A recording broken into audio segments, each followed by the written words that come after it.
in a minute or two. I've just clicked go live now, so it should be okay. Let me refresh and see if it works.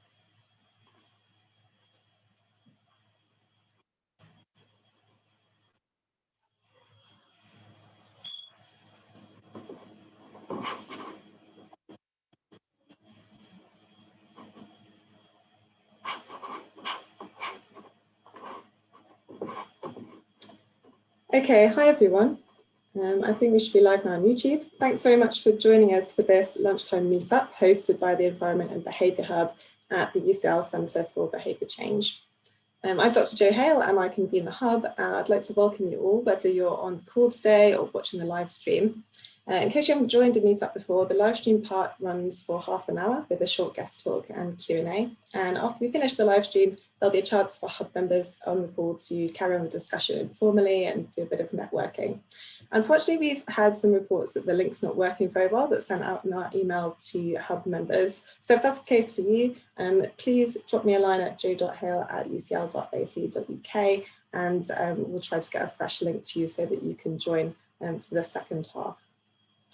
So today we're going to be talking slow fashion, and I'm really delighted to introduce our speaker, Cynthia Coe. Cynthia is a market researcher with a background in behavioural science, and she's the co-founder of Slow Fashion UK and the campaigns coordinator at Slow Fashion Movement. So please feel free to post your comments and questions for Cynthia during her talk, and then we'll do Q&A at the end. So thanks very much for joining us, Cynthia, and over to you. Thank you so much for introducing me. And you forgot one thing, that I used to be a part of the UCL MSC, so it's really great to be back again. And today, so I'm going to talk about slow fashion. But before we can talk about slow fashion, we need to understand what is slow fashion anyway.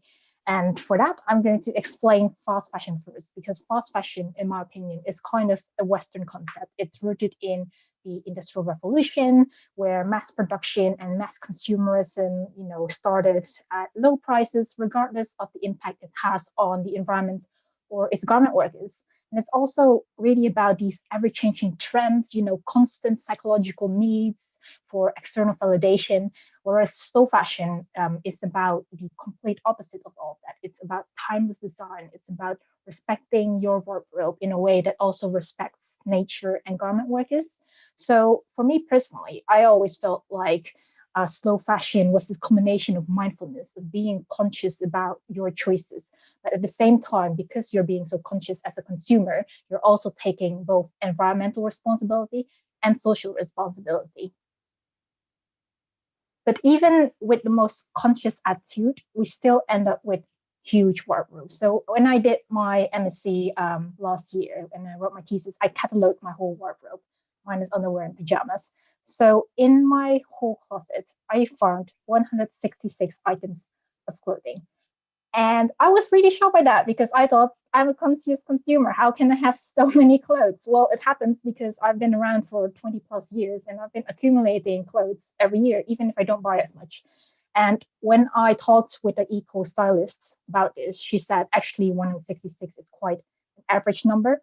Some fashion lovers, even eco-conscious ones, have about 300 to 600 pieces of clothing in their wardrobe. And it's not because they don't love the environment. It's because they love fashion way too much. It's about wanting to have many clothes to choose from, because clothes aren't just there to fulfill a functional need. It's also about this psychological need of self-expression, of creating aesthetic value, of using clothes to socially level yourself in different environments. But also, it's just nice to have this hobby of having this wardrobe, talking to your girlfriends or male friends about clothes. And but the fact remains that clothing sales keep doubling, whilst the use of clothing keeps decreasing. So there was actually this study by RAP done a few years back that found out that 30% of our wardrobe is left unused. Whilst at the same time, fast fashion brands such as Zara, they keep releasing more and more clothes. And then the fact also remains that the fashion industry is just incredibly polluting throughout the whole supply chain. And the more clothes we produce, the worse this pollution and waste creation will be. Then the question is, how do we then fix this, and who's responsible? Whenever I ask this question, it usually turns into this debate of consumer behavior versus industry behavior change. So when I ask consumers what they think they can do, it generally ends up talking about buying less, buying more consciously, using what they have more cleverly. Whereas at the same time, consumers also expect the industry to take responsibility, to be transparent and sustainable in their supply chain, to make sustainable clothes the norm so that consumers aren't left with this headache of what to choose. And just for the industry to stop tempting us with all of these bloody advertisements that we don't need. And personally, I just really feel like we're actually all responsible. But as a consumer, I can also imagine that it can feel very lonely and pointless if you're trying to change the world on your own. And even those who do feel motivated to do something about it, they feel like just a drop in the ocean. So imagine if you're just one drop, but then amongst 11,000 drops in the ocean. So at Slow Fashion Movement, we like to say that together we can make waves of change happen. And that's what happened last year when we ran our third annual Slow Fashion Season campaign, where we collectively urged people to make conscious choices for 3 months. And 11,000 people ended up joining this campaign all over the world. And this was so big for us because, yes, these are 11,000 people doing something, but what does that matter? So in the UK, people keep their clothes for less than 2 years. And if one person would wear the clothes for longer than 3 months, it would reduce the carbon footprint, the water usage, and also waste creation. And this amount was reached because we believed in taking both a global approach, but also a local approach. And this really brings us back to the history of slow fashion movement and our slow fashion season campaign, because we just started this campaign back in 2018. It was based in the Netherlands with a group of friends pledging to not buy any new clothes for 3 months during the summer. 2,500 participants joined. 1 year later, in the second edition, 10,000 more. Another year later, 10,000 more again. And now we're here in 2021. We just launched our fourth edition of Slow Fashion Season. And the goal is big this year because we want 20,000 people to join our 3-month fashion detox. And then you might wonder, okay, so what's the point behind that then? Actually, there are two behavior goals behind this campaign. So the first behavior goal is that by inspiring 20,000 people to stop buying clothes for 3 months, we hope to create this temporary counterculture where slow fashion is the new standard. It's kind of like going cold turkey during January, right? And then the second goal would be to deepen a relationship with clothes during this campaign so that we can broaden the community and build confidence in slow fashion campaigning, because people, after these 3 months, you might think, okay, what happens then? Will they just go back to buying fast fashion again? Of course, ideally, no, that's not what we want to reach. We want to continue taking people on this slow fashion journey all year round. But how do we do this then? Because people will be at different stages in their willingness to give up fast fashion entirely. So we need different tools based on where people are at in their journey. So this year's Slow Fashion Season campaign is all about these three pillars. It's about activating people to just sign up. And that's easy for those who are already convinced. But then there's also the education part, because some of us don't know for sure why this is necessary at all. So they need to be motivated to sign up. And then the third most important pillar to me personally is to interact, to really make use of these social factors, to tap into social identity and social influence to inspire each other to take action together. And in a sense, these pillars run through the veins of the whole movement. So I might have forgotten to explain this, but the previous 3 years, we were just running the slow fashion campaign each year. And that was just a one-off thing every year that happened. And then last year, because there was so much traction, we decided to turn into this permanent movement with more campaigns. So the goal of any of our campaigns is to create a counterculture where slow fashion is the new standard. In October, we had the Cut Seasons campaign, which was all about activating the industry by targeting 5 fast fashion brands to reduce their annual clothing collections. Then in December, because nobody is in the mood for negativity during December, we wanted to inspire and interact with consumers by celebrating regional slow fashion practices as a sort of antidote against consumers' December holidays. In April, which was just last month, we started to educate consumers and actually collaborate with the industry and start dialogues between the two to highlight the social and environmental impact of jeans through the story of sad jeans and happy jeans. And then this summer, we're back at slow fashion season, where it's all about activating consumers through collective behavior change. And all of these campaigns were impactful because we believed in the power of the people. Last summer during Slow Fashion 2020, we only had 20K followers on Instagram, and only 3 dedicated local groups who wanted to diversify our reach in Spanish, Arabic, and French. And then we fast forward 10 months. Suddenly we have 42K followers and we have 18 local groups. Actually, it's now 19 because Slow Fashion Bangladesh just joined us. We have 120 ambassadors and we have 50 volunteers in the global slow fashion movement team. And I'm telling you this because part of being in a movement is all about taking potential campaigners on a journey as well, which brings me to the second behavioral goal that I mentioned before, broadening the community and building confidence in our volunteers to campaign themselves. So just taking this from a personal perspective, I joined the movement just last summer as a simple content creator during Slow Fashion Season 2020. I had zero campaigning experience. I had no clue how to be political. Then when we turned into this permanent movement, I joined Cut the Seasons, and this was just a team of 5 people learning about campaigning. And then with the Conscious Carnival, of course, we can't just go into Puerto Rico or India and then tell them what to say about slow fashion in their country, because I'm not from India, I'm not from Puerto Rico. It's really about this local approach and including local groups in the content creation. And in this way, people would feel heard and had their first taste of contributing to the global campaign as a local team. By April, our volunteers got even more confident and we were quite autonomous. So all we needed to do in the campaign team was to create a clear brief, and off they went. Suddenly we had campaign materials in 8 or more languages. And today I'm here giving a talk about Slow Fashion Season 2021 with our 19 local groups and our whole team. And I might be a little bit biased here, but I am just so incredibly proud of our team because we suddenly had all of this content in Arabic and Portuguese, in Indonesian. We co-created a booklet summarizing everything that we learned about jeans in the last campaign.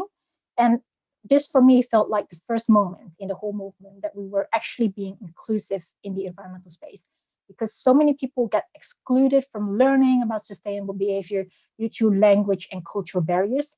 And at the same time, those of us who have been educated in the global north, including myself, need to start seeing that other countries know just as much about sustainability, but express this in different behaviors or terminology. So in a sense, I just hope that this talk has made you feel included in the environmental activism space and that we can all really be a campaigner. Because like I said, again, I joined the movement just last summer as a content creator. And in 10 months' time, suddenly I became part of this big family, learning about campaigning, learning about different cultures, and co-founding the Slow Fashion UK team as well, basically restoring my personal faith in the world because climate change is happening. And apparently there's just this group of 200 people willing to make a change as well. So I hope that you feel like you can also make a difference. And the first step would be to join Slow Fashion Season 2021. We just launched on Monday, actually, and we already gathered over 300 signups. And the final goal is 20,000 people. So we can really use your help here. Feel free to sign up already right now as you're listening to me. And just to give you an overview of a timeline, so May and June is all about mobilizing the campaign, about collecting these signups, but also by signing up, giving people the tools and knowledge to amplify the message with us. And then in the next 3 months during the slow fashion season itself, we will dig deeper into different teams to really take you on this journey about slow fashion. And for those who already feel inspired to do more, you can download our supporter kit at this link. It's a whole package of different visual materials in different languages. There's also text templates to spread the word. And again, I'm telling you this because at the end of the day, a movement is nothing without its people. And right now, through this talk, I just hope that you already feel like a part of this movement. So I look forward to seeing you all join the campaign. And if you have any questions, reach out to me personally or follow us on social media. That was my talk. Let me know if you have questions. Thanks so much, Cynthia. That was really fantastic. I definitely feel like part of the movement already.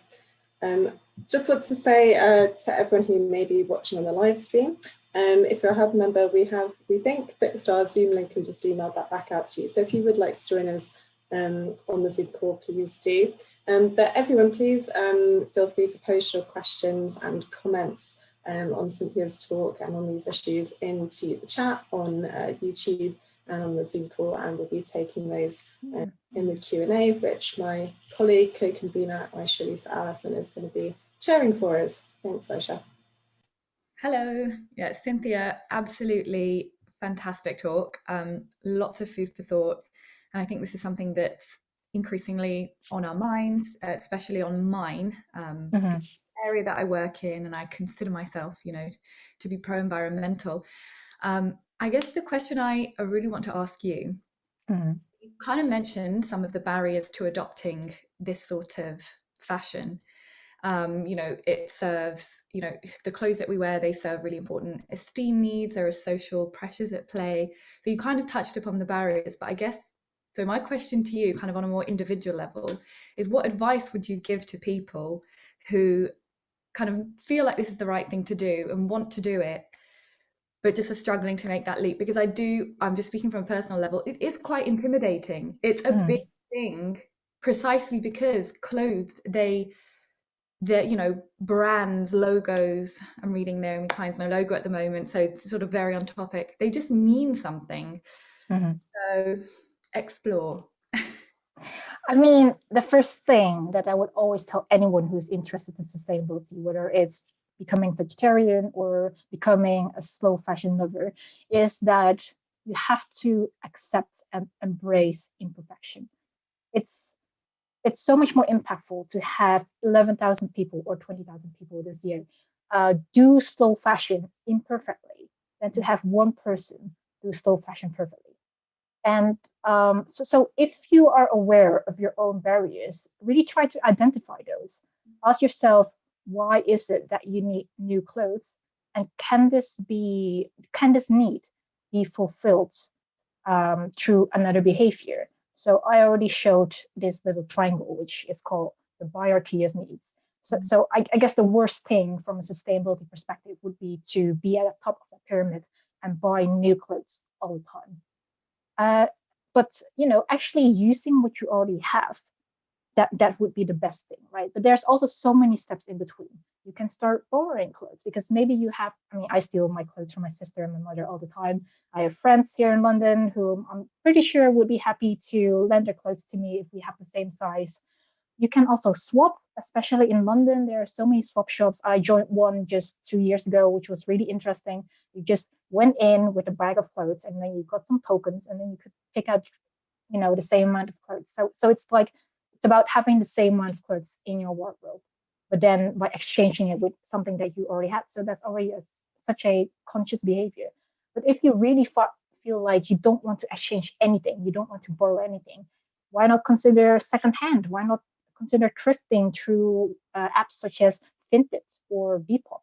And personally, I just love making things as well. So as you can see, I love wearing these headbands. They're just my summer 2021 thing. And sometimes I just crochet them myself because I know myself. I will get bored with wearing the same headband all year round. So I will just crochet something. And if I don't like it, I will pull it apart and then make something else out of it. So I think there's an action for everyone, no matter where you are at in your journey. And about finding the community that will match your values, because do you really want to be surrounded by people from a mental health perspective, right, who keep pressurizing you to buy new clothes, who dismiss you because you don't look as fancy or trendy every day? I personally am very selective about the people that I surround myself with, because I don't want to have my mental health, impacted by all of these social pressures. And it's easy for me to say, because obviously sometimes you just have these people in your life, and then it's a matter of, okay, so if it's hard to push that out, maybe you can remain being trendy by thrifting. And does that answer your question? Yeah, no, brilliant. And to be honest, I really like what you said at the very beginning about, you know what, just embrace imperfection. Maybe you got this thing at the thrift store and it's got a little hole in it and you're gonna have to sew it up, or it's gonna be maybe a size too big. So I think, yeah, I think that really did answer it, and really, really useful. I see so many parallels between other situations as well. So Mhm. when I was doing, kind of work in the meat consumption space, it was strange. The tables have turned. I was being asked questions like, well, how do I make the leap? And I kind of would give the same response as you. You don't need to do it perfectly. You don't need to, beat yourself up. If Mhm. you buy something, just try to move over to this way. So no, that was a great answer. And it's actually really funny that you bring up meat consumption, because before my thesis, I wasn't really knowledgeable about sustainable fashion. I was much more interested in sustainable food consumption. And that's also the kind of assignments I did at UCL when I studied the MSc of behavior change.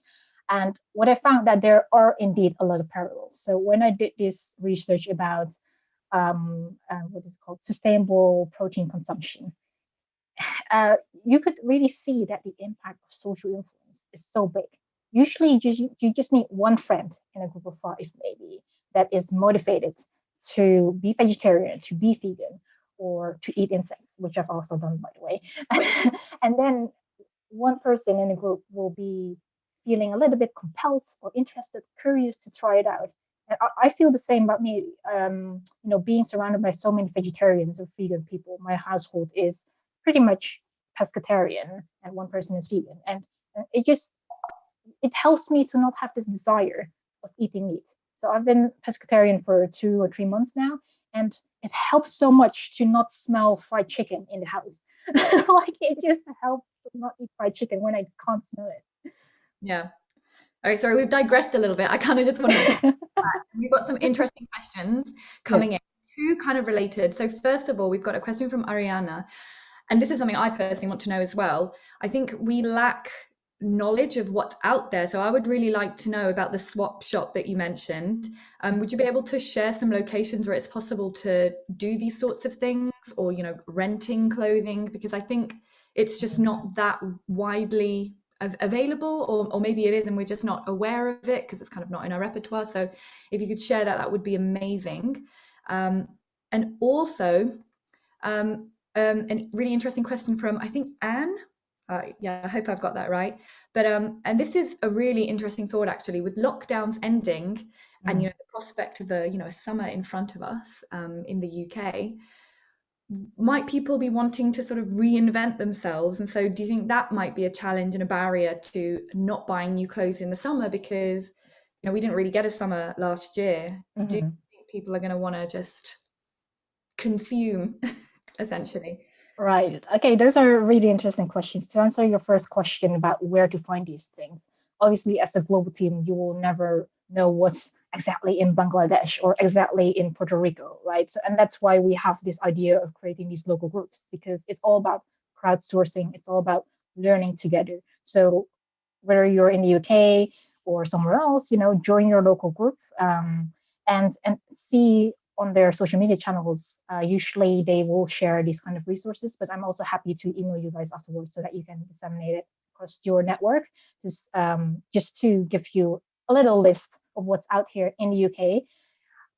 The second question was about the pandemic, and that's a really interesting question, because I'm sure that many of us have read these new newspaper articles about consumer behavior changing so drastically because of the pandemic, and greenhouse gas emissions decreasing by so many percentages, without really thinking about, okay, so what will the rebound effect be? Will people suddenly rush to travel everywhere, to buy new clothes, to eat dinner and eat meat again all the time, because they didn't have it during the pandemic?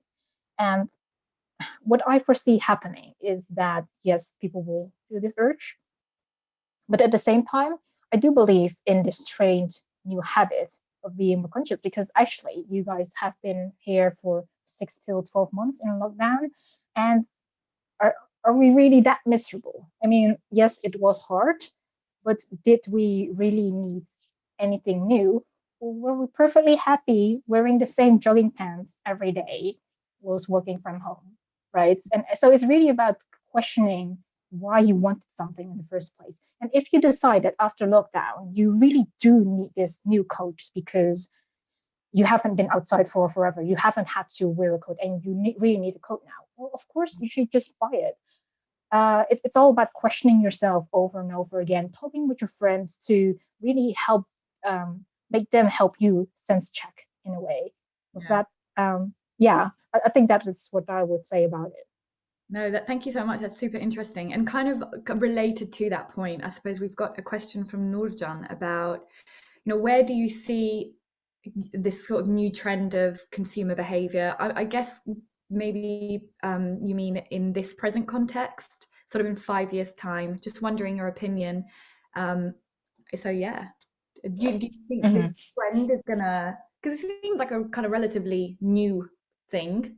Perhaps that's me being ignorant, but to me, it seems like a new thing. Where do you think this will be? Do you mean the slow fashion trend or the post-pandemic behavior change? Slow fashion trend, not. Oh, I see. Well, the thing is, I already highlighted this before. Slow fashion is a Western concept, and it's the opposite of fast fashion, which started to mushroom up around the 18th century or something in Europe. And in a sense, a lot of countries have probably already practiced slow fashion without calling it slow fashion.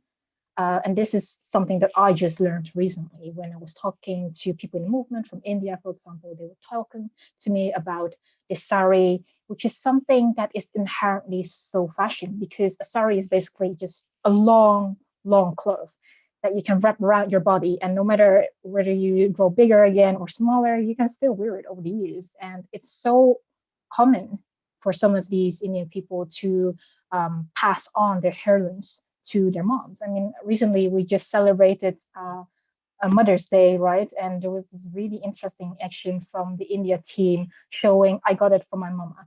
So that really showed pictures of people in saris that were passed on to them from their mothers. So in a sense, I don't think it's a trend. It's about understanding what the values are of slow fashion, whether you call it slow fashion or not, and trying to go back to those roots, I guess. And so in that sense, I do believe that it will keep on growing. People just have to become conscious of it, that it actually what you've been doing all of your life, wherever you are in the world, maybe that's already maybe that was already slow fashion. And then it's just a matter of, being conscious about doing it and then talking to people about it, that you're actually doing this because it's good for the environment and because you're used to it, of course. But it has these additional benefits that people might not know about, even though they're practicing slow fashion already.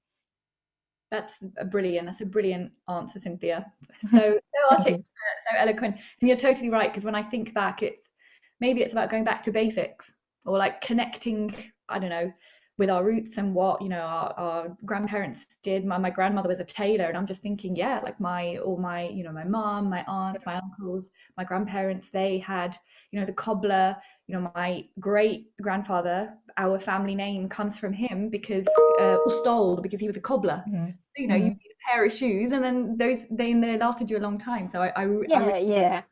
So in a sense, I guess, as this little Venn diagram, you don't have to call it slow fashion. You just have to be mindful. You have to take responsibility for both the environment and the social impact that whatever you consume has on the planet. So that leads on very nicely to a question from Dream Days Network on YouTube. So Q is saying, I know this is fashion focused, but I wonder, do you think the same principle applies with pretty much like everything we buy, from food to furniture? In principle, yes. So these three little circles, if you could call it that way, they kind of make sense for any product that you consume. But then there are also additional things. So when I was researching everything about sustainable food, I realized that a lot of times people aren't inspired or motivated by the environmental sustainability angle. it's actually much more important to talk about the health benefits of eating less meat, because they're less, how do you call these? I lost the word. I have it in Dutch. It's like the things that they put into meats to make them grow bigger. What's it called again? Maybe. I guess it's the hormones that get pumped into your meat. Something. Sorry, it's a little bit difficult thinking in three languages sometimes, but yeah. So in that sense, when you're talking about food, maybe it doesn't make sense to talk about environmental sustainability. Maybe it makes sense to replace the blue circle for health benefits, actually. But then again, it also really depends on the people, right? Because I wouldn't say that I'm thinking about becoming a full vegetarian because it's better for my health. I think health is such a big part of my life. I rarely think about it, and I'm much more conscious about the environmental impact of it. But from the research that I've done, I've seen that the cultural parts of things and then the health benefits of things also really applies to the food and food movement. But also when you then think about travel, sustainable travel, is that about mindfulness? It could be. I mean, I love sitting in the train and just staring out at the landscape. I remember one time when I was taking the train from Glasgow to London, and it was just the best thing ever. I was just thinking, why would I take a plane? Because it's so much more beautiful and peaceful to be on the train. But at the same time, I probably wouldn't think too much about the social sustainability part of things, because I don't know, I'm not the travel expert. What would me being on the train do to people in the supply chain, working in the supply chain? Yeah. Oh, see, unfortunately, we're out of time and we have to wrap up. That just went, whew, usually does when you and I are talking. But yeah, no, brilliant. I think that's something that we couldn't really go into that much depth here today, but sort of the intersection between these issues with issues related to, social injustice, social sustainability.